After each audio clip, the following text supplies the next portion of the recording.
السلام علیکم۔ سورۃ الکافرون، تلاوت، ترجمہ اور شان نزول۔ بسم اللہ الرحمن الرحیم۔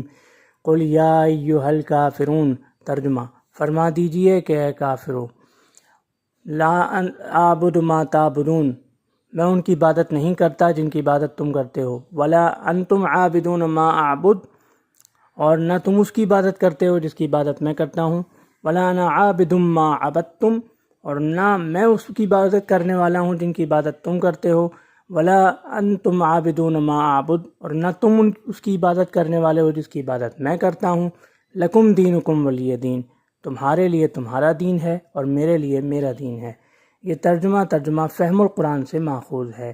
شان نزول۔ شان نزول تفسیر ابن کثیر، تفسیر طبری، تفسیر در منثور للسیوطی اور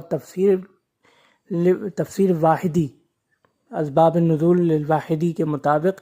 شان نزول کچھ اس طرح ہے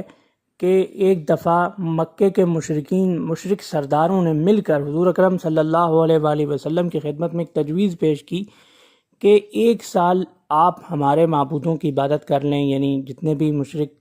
سرداروں نے معبود بتائے، لات، عزیٰ، حبل وغیرہ، آپ سے عرض کی کہ آپ 1 سال ان کی عبادت کریں اور اگلے سال ہم آپ کے الہ کی، آپ کے اللہ کی آپ کے طریقے سے عبادت کریں گے۔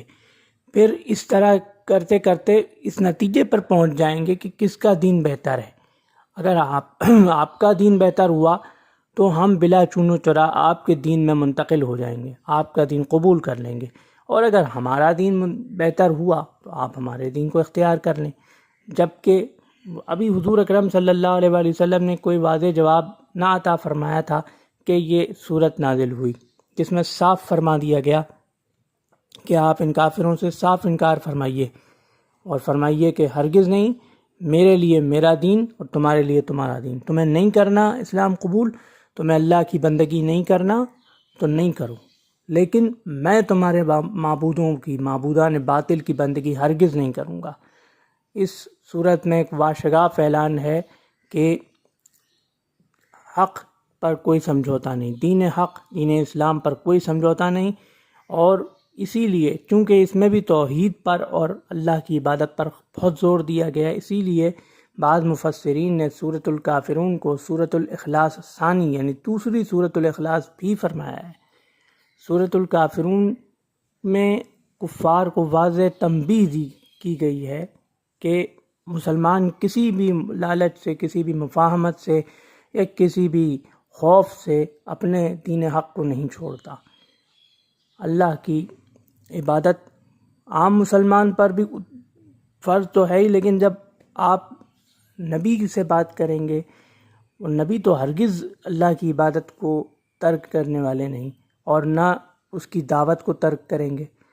تو یہ واضح اعلان ہے،